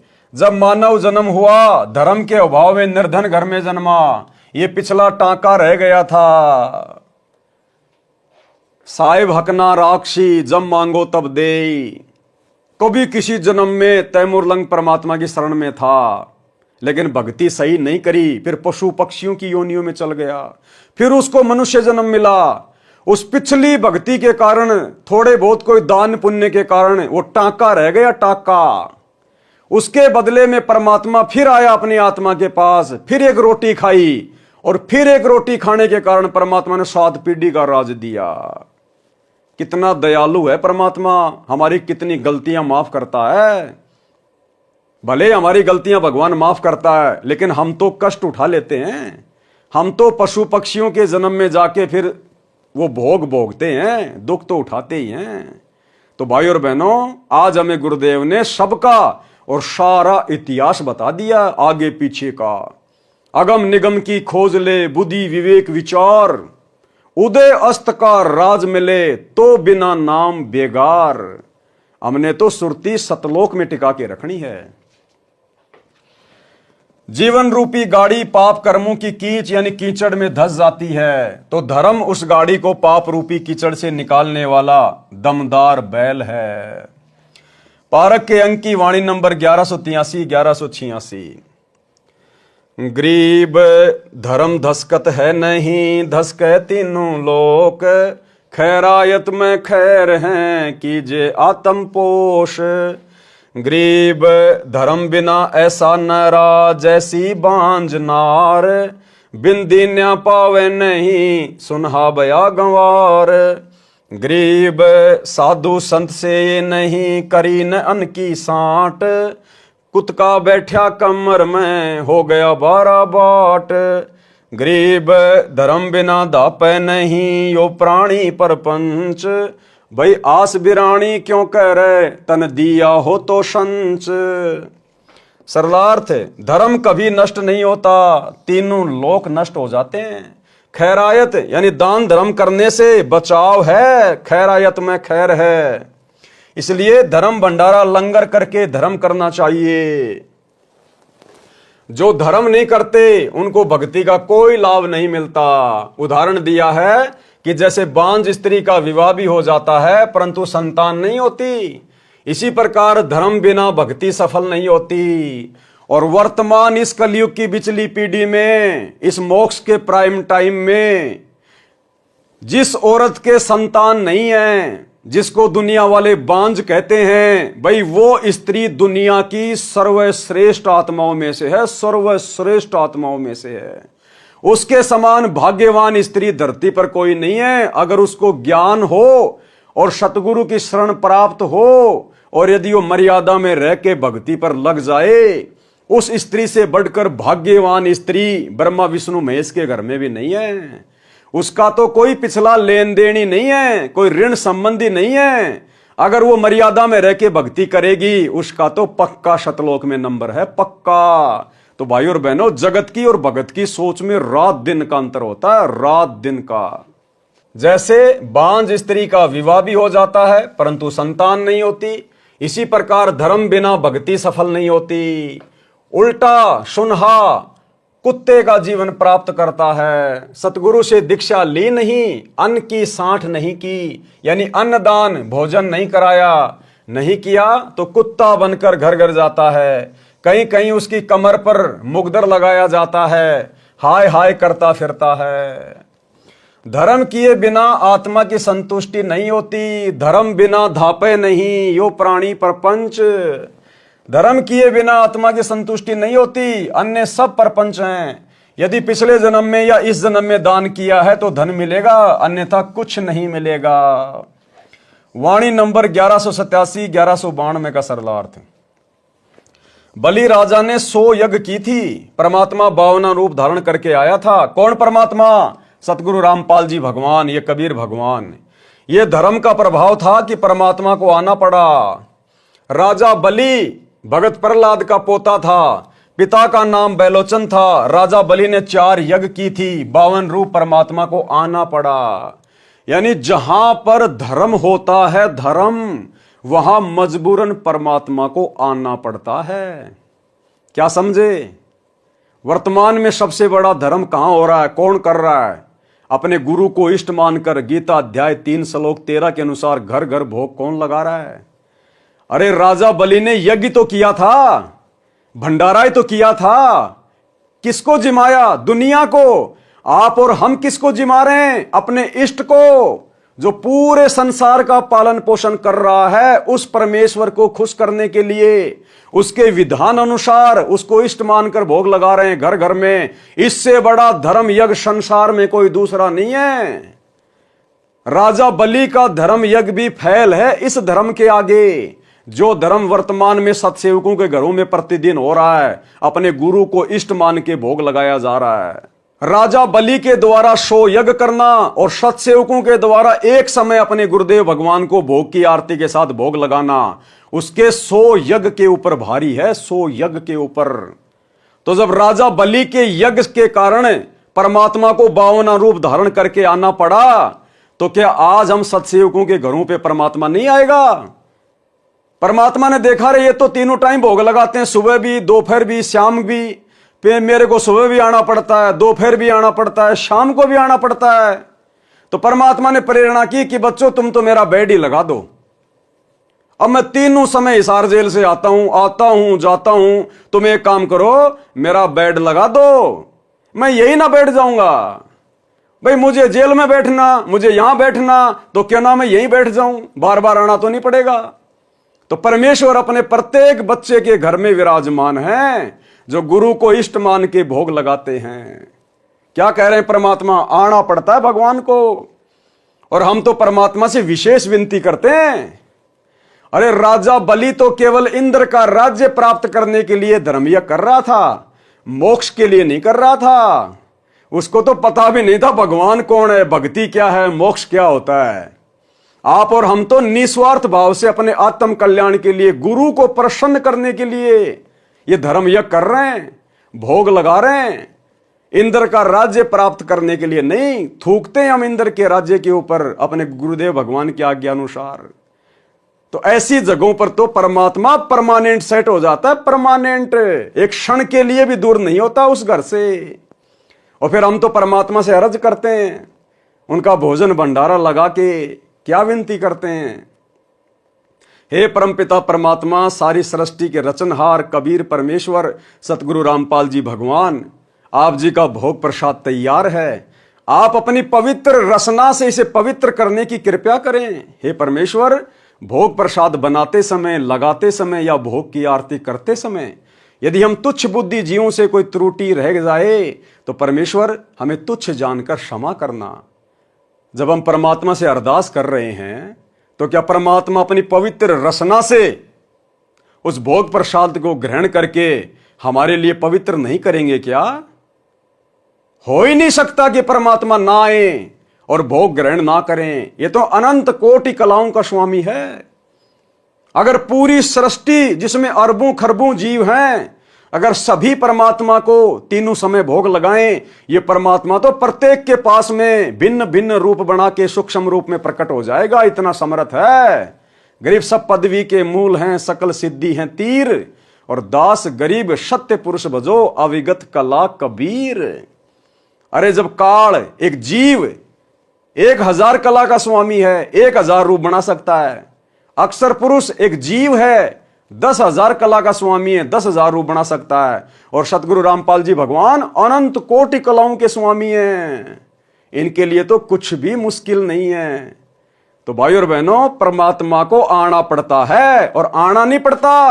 अब तो परमात्मा सत्सेवकों के घर में परमानेंट पैर जमा के बैठ गए, परमानेंट पैर जमा के, कि क्या करूंगा जाके, थोड़ी देर बाद में फिर आना पड़ेगा दोपहर को, फिर शाम को आना पड़ेगा, भंडारे का भोग लगाएंगे, फिर रात को सोऊंगा तब दूध का भोग लगाएंगे, सुबह उठते ही नाश्ते का भोग लगाएंगे। तो क्या करूंगा, बार बार आऊंगा जाऊंगा, क्यों ना यहीं विराजमान हो जाता हूं। अरे वाह, बेड भी लगा दिए बहुत बढ़िया बढ़िया, रोजाना चादर वगैरह बिछती है, या सप्ताह में एक बार मेरे बच्चे मेरे कपड़े चेंज कर रहे हैं।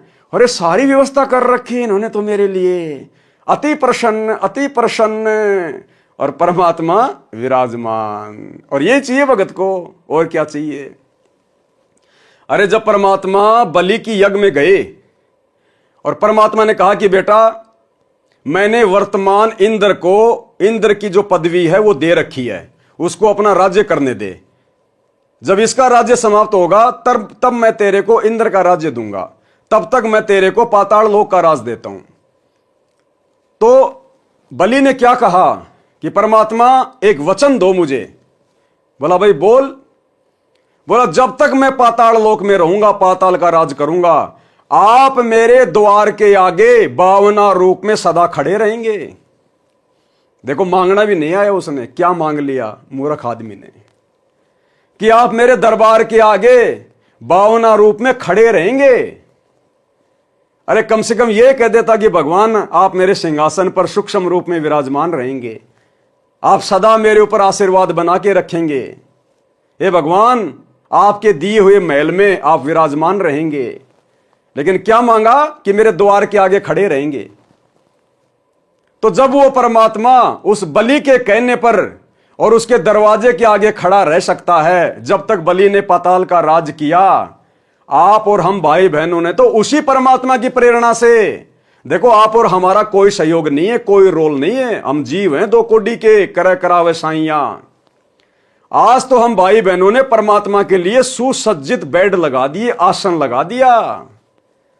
आज तो परमात्मा निष्फिक्र होकर यूं पीछे हाथ लगाकर यूं लेटेंगे मालिक आराम से, मजे से। तो भाई और बहनों, आप और हमारा सौभाग्य, परम सौभाग्य। इसलिए परमात्मा कहते हैं बच्चों अपनी आत्मा को सराया करो। हम सत्सेवकों के लिए कहते हैं परमात्मा। बलि राजा ने 100 यज्ञ की थी, परमात्मा 52 रूप धारण करके आया था। यह धर्म का प्रभाव था कि परमात्मा को आना पड़ा, परमात्मा को आना पड़ा।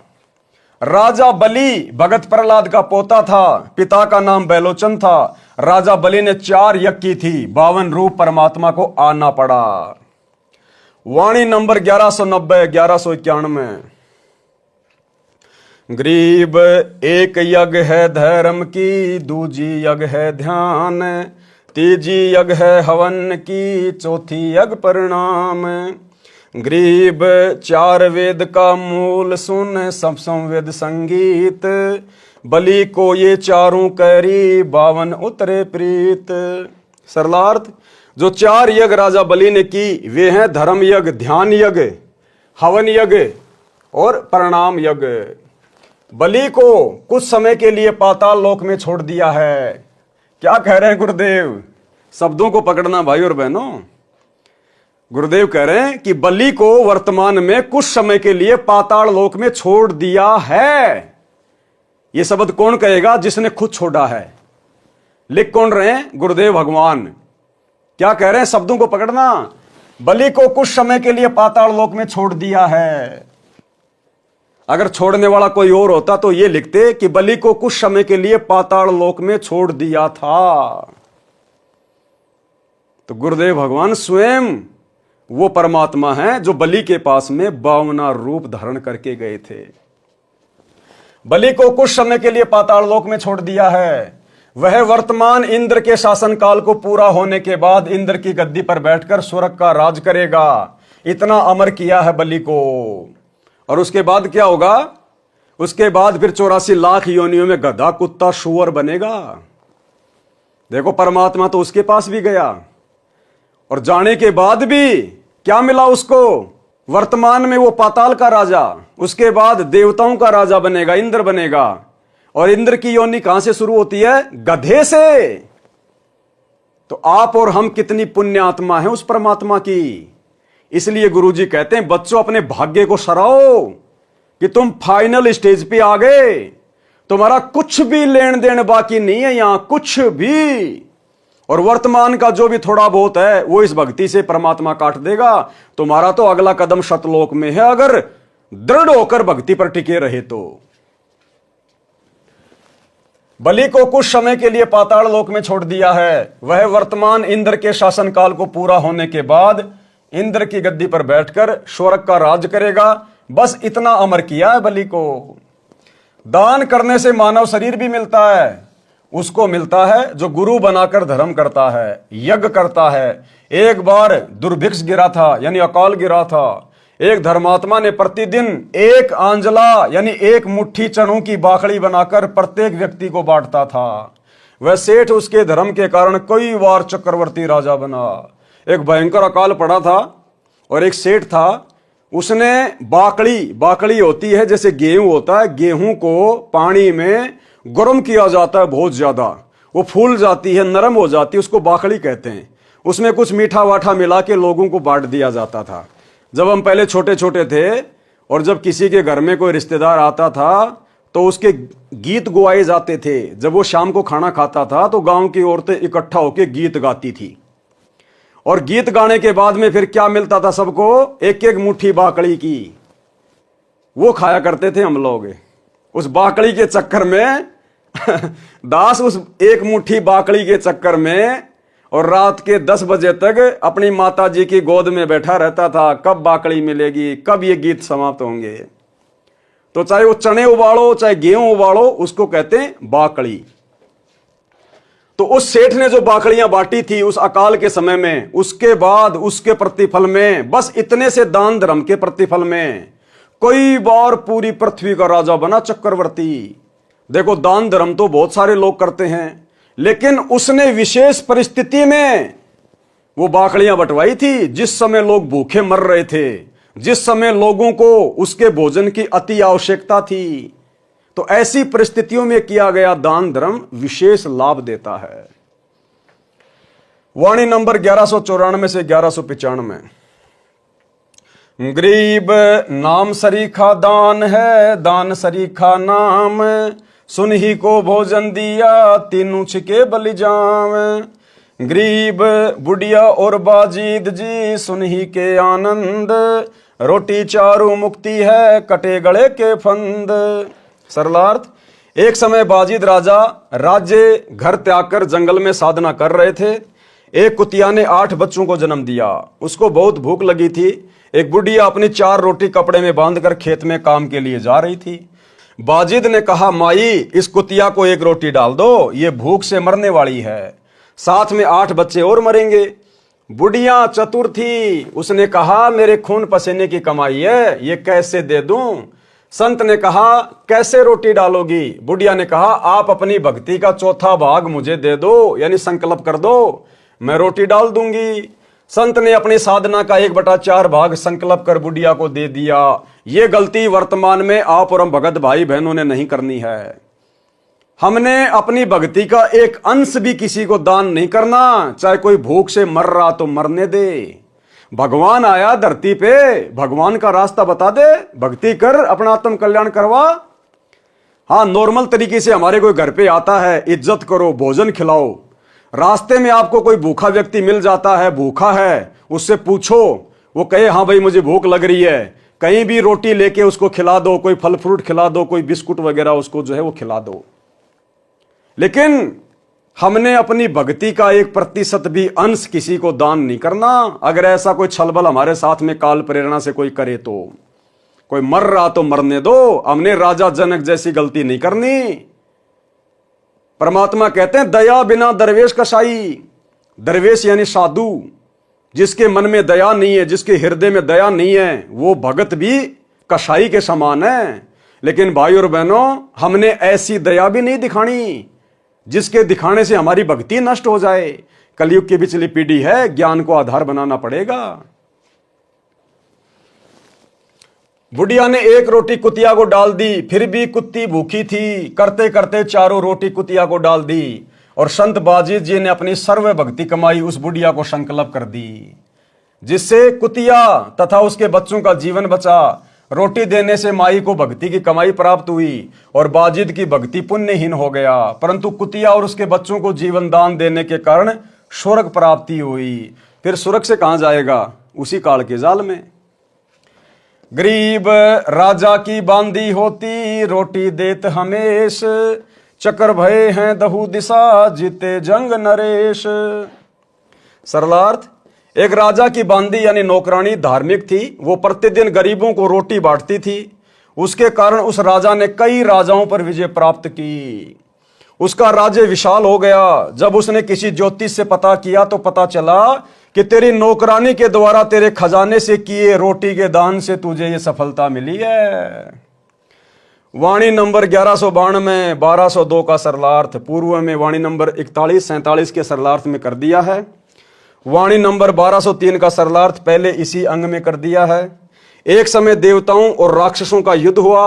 एक राक्षस किसी भी शस्त्र से नहीं मर रहा था। एक ऋषि ने बताया कि इसकी मृत्यु ऋषि दधीची की हड्डी के तीर से होगी।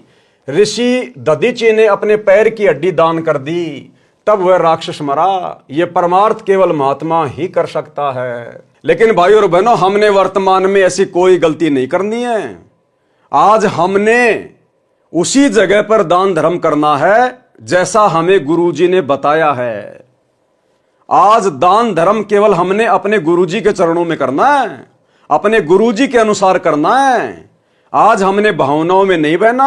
आज हमने मान बढ़ाई में नहीं आना। चाहे आपके पास में 1 करोड़ रुपया क्यों ना हो, अगर आपने चंदे के लिए 1 रुपया भी दे दिया, उसी समय भक्ति खत्म हो जाएगी। आज हमें जैसा गुरुजी कहेंगे हम वैसा ही करेंगे, 1 कदम भी उससे बाहर नहीं चलेंगे। दान धर्म करने की सही जगह कहां है? हमारे गुरुजी के चरण कमल, बस वहीं करेंगे। अगर किसी को भक्ति चाहिए, कोई दुखी है, कोई परेशान है, गुरुजी का एड्रेस बता दो, भैया सत्संग सुनो, नाम ले, भक्ति कर। हाँ, जैसे हम सुखी हुए वैसे तुम भी सुखी हो जाओगे। अब हमने अपने टायर की हवा दूसरे के टायर में नहीं डालनी। जहां से हवा डलती है उसका एड्रेस बता दो। अपनी वित्तीय स्थिति के अनुसार सच्चे मन से दान किया जाए, वह वास्तव में दान फलता है। टोपी यानी सिर पर पहनने वाला, सर्दी से बचने वाला टोपा दान ही किया जाए। यदि अधिक दान करने का सामर्थ्य नहीं है तो वो यही फल देगा। कोपीन जो साधु लंगोट पहनते हैं, जो 6 इंच चौड़ा 3 फुट लंबा कपड़े का टुकड़ा होता है, यदि अधिक दान करने का सामर्थ्य नहीं है तो सच्ची श्रद्धा से इतना भी दान लाभ देगा। लेकिन हमने वर्तमान में टोपा टापा कोपिन कापिन कुछ दान नहीं करना। कोपिन का मतलब होता है अंडरवियर और टोपे का मतलब होता है जो सिर पे पहनते हैं सर्दी में टोपा। हमने वैसे किसी को दान नहीं करना। हाँ, यदि आपके घर पे आपके पास में टोपा है, एक्स्ट्रा है, और आपसे यदि कोई मांग रहा है तो उसको दे दो, उसमें दिक्कत नहीं है। ऐसा नहीं आपने 10-20 टोपे खरीद लिए और मार्केट में जाके दान करने लग गए कि मुझे लाभ होगा, हैं, मेरा धर्म हो जाएगा, सारी भक्ति का सत्यानाश हो जाएगा, भक्ति का सत्यानाश है। हमने इस प्रकार से पुण्य प्राप्ति के मकसद से हमने अपनी मर्जी से कोई दान धर्म नहीं करना किसी भी चीज का। कोई भिखारी आता है आपके घर पे, खाना मांगता, खिला दो। घर से खाना बना के बाहर जाके नहीं बांटना। आपके घर पर कोई आया जिसके पास में कपड़े नहीं है, आपके पास में एक्स्ट्रा कपड़े हैं, उसको दे दो। बिना सिले हुए कपड़े नहीं देना। उस कपड़े को बेच के आपके पैसे का दुरुपयोग कर देगा। पहना हुआ कपड़ा देना है, फटा पुराना, ताकि वो दुरुपयोग ना कर सके। बहुत सोच समझ के हमने एक एक कदम उठाना है, भावनाओं में नहीं बहना बिल्कुल भी। एक बार दान करना शुरू करें, परमात्मा बरकत लाभ देने लगेगा। फिर दान की मात्रा बढ़ाते जाएं। कहां? अपने गुरुदेव के चरणों में, अपने गुरुदेव के हाथों में, अपने गुरुदेव के रहते सहते उनकी आज्ञा अनुसार। बताया है कि जब पांडवों को श्राप देने ऋषि दुर्वासा 88,000 ऋषियों की सेना लेकर गया, तब पांडव जंगल में 13 वर्ष का वनवास काट रहे थे। उस समय परमात्मा श्री कृष्ण रूप में पांडवों के पास गए। एक शाक का पत्ता ही दान किया गया, उसी से 88,000 ऋषि तृप्त हो गए। इससे लघु दान और क्या हो सकता है। जितना घर पर बचा था सब दान कर दिया। ऐसा दान जो सच्चे और समर्पण भाव से किया जाता है, पूरा लाभ देता है। तो भाइयों और बहनों, आज के वीडियो में केवल इतना ही। कल रात्रि 8 बजे दास के Facebook page Pawan Das is live के ऊपर सभी भगत भाई बहन फिर से लाइव जुड़िए। अगले वीडियो में परमेश्वर हमें किस प्रकार की शिक्षाएं देंगे, क्या इस पुस्तक में आगे लिखा हुआ है, ये हम कल रात्रि के वीडियो में जानेंगे, देखेंगे, समझेंगे और अपने जीवन में इन समस्त बातों को लागू करेंगे। देखो, गुरुदेव भगवान ने लिख दिया, दास उनकी सत प्रेरणा से आपको पढ़ा रहा है, दिखा रहा है, आपने सुन लिया और अमल ना आपने किया ना मैंने किया, तो हम दोनों परमात्मा के दोषी हैं। तो यदि गुरुदेव भगवान ने इतनी मेहनत की है, इतना समय इस पुस्तक को लिखने में लगाया है, किस लिए? आप और हमारे लिए, कि हम इन उपदेशों को अपने जीवन में ढालें और भक्ति को सफल करें। तो हमने इन समस्त बातों को अपने जीवन में साथ में लागू भी करते हुए आगे बढ़ना है, तभी इसको पढ़ने और पढ़ाने का कोई फायदा है। और हम गुरुदेव भगवान से प्रार्थना करते रहें, विनती करते रहें कि परमात्मा आप समर्थ हैं, हम 2 कोटि के जीव हैं मालिक, आप दया करना परमात्मा, आप हमारे जीवन में इन समस्त बातों को लागू करवाने की शक्ति देना। तो भाइयों और बहनों, आज की वीडियो में केवल इतना ही। गुरुदेव भगवान हम सबको आज्ञा दे, इजाजत दे, आशीर्वाद दे। बंदी छोड़ सतगुरु रामपाल जी भगवान की जय हो। भाई जो गुरु बचन पे डट गे, कट गे फंद 84 के, कट गे फंद 84 के, कट गे फंद 84 के।